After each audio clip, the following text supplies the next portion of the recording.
On termine la série 3 par l'exercice 4, dans lequel on considère l'amplificateur de la figure suivante. Les transistors sont caractérisés par bêta est égal à 150, valeur absolue de VBE est égale à 0,6 volts, VA est égal à l'infini, VT est égal à 4T sur E qui est égal à 25 millivolts, et on nous indique qu'en régime variable, les capacités sont supposées des courts-circuits. On nous demande de déterminer le courant collecteur IC1 et IC2 et d'établir le schéma en dynamique et déterminer le gain en tension, la résistance d'entrée RI et la résistance de sortie R0.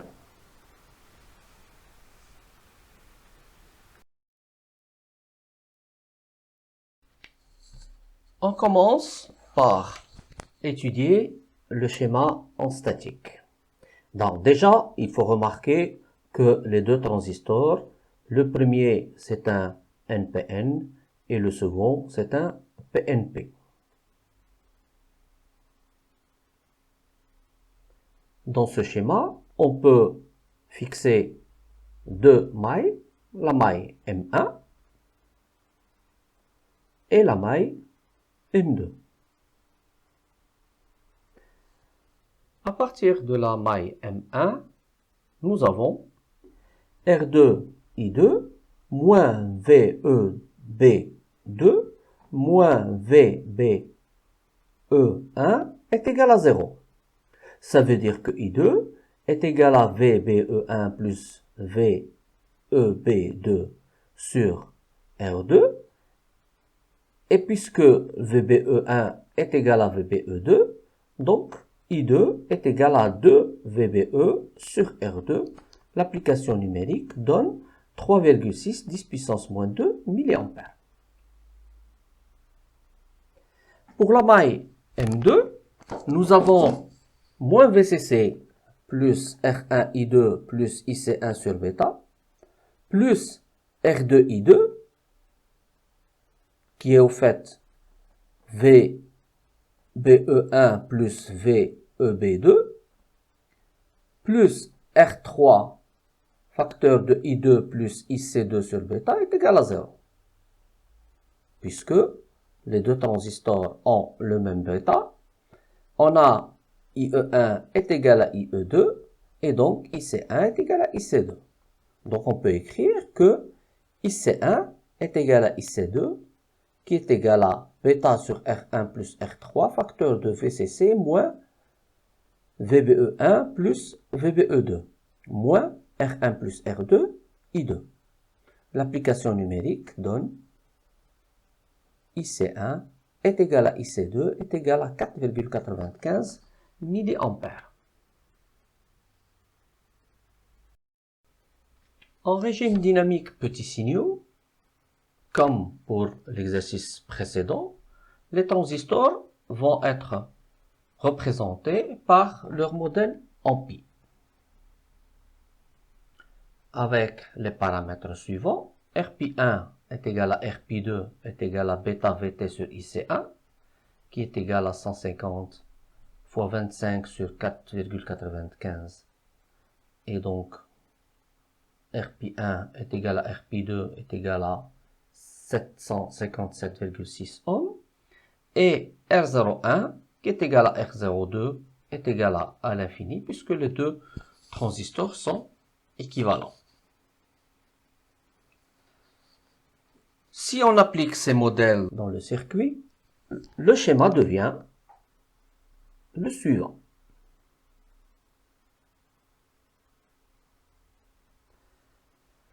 L'utilisation du théorème de Thevenin nous permet de simplifier la partie entrée avec V Thevenin est égal à R1 en parallèle avec R3 sur R1 en parallèle avec R3 plus RS fois V1.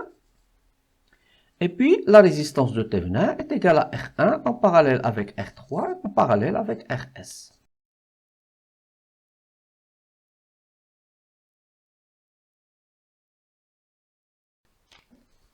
À partir de ce schéma, nous pouvons calculer le gain en tension. On commence déjà par déterminer la tension de sortie, qui est donnée par Phi0 est égal à moins bêta IB1 facteur de RC en parallèle avec RL. Si on considère la maille, on peut écrire que moins VTH plus R1 en parallèle avec R3 en parallèle avec RS plus RP2 fois I2 moins RP1 fois IB1 est égal à 0. Si on considère le nœud marqué,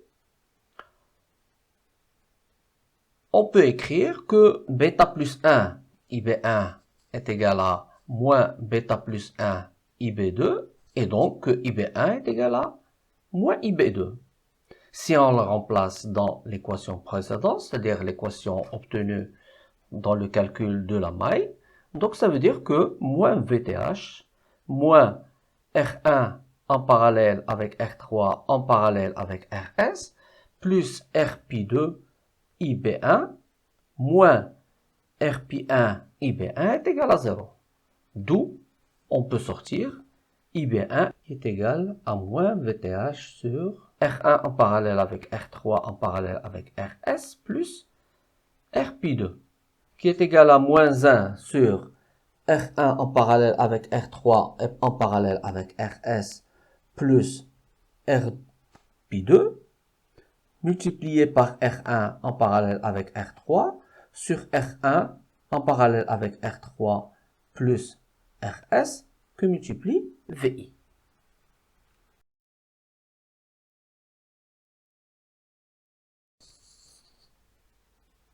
Donc, à partir de la valeur de IB1 en fonction de VI, il suffit de remplacer IB1 dans la formule de la tension de sortie Phi0 est égal à moins bêta IB1 facteur de RC en parallèle avec RL, d'où on peut tirer AV est égal à V0 sur VI. Donc si on ne fait pas d'erreur de calcul, on va obtenir un gain qui est égal à 98,8 sans unité bien sûr puisque c'est un gain.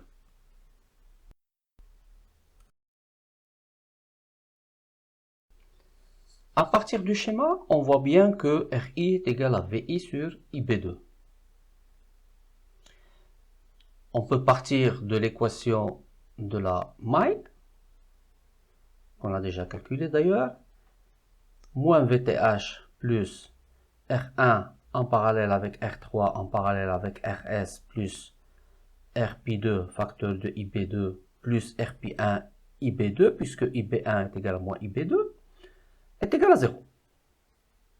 Donc d'ici, on va sortir VTH qui est égal à R1 en parallèle avec R3 en parallèle avec RS plus RP2 plus RP1 facteur de IB2. Mais au fait, VTH, elle vaut R1 en parallèle avec R3 sur R1 en parallèle avec R3 plus RS fois VI.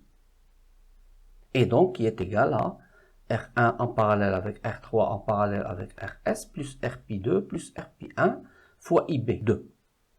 Donc, RI est égal à R1 en parallèle avec R3 en parallèle avec RS plus RP2 plus RP1 facteur de 1 plus RS sur R1 en parallèle avec R3. L'application numérique donne quelque chose comme 2 kΩ. Pour calculer la résistance de sortie, on va éteindre les sources indépendantes. Dans ce cas, on va remplacer VI par un court-circuit. Et on alimente la sortie par un générateur E0 après avoir enlevé la charge RL.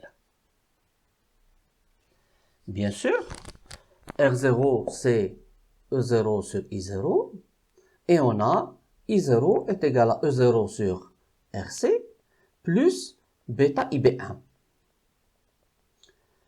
Si on écrit l'équation dans la maille, nous avons R1 en parallèle avec R3 en parallèle avec RS plus RP2 plus RP1 fois IB2 est égal à 0. Donc, IB2 est égal à moins IB1 est égal à 0. Donc, la résistance de sortie va être R0 est égal à RC est égal à 5 kΩ.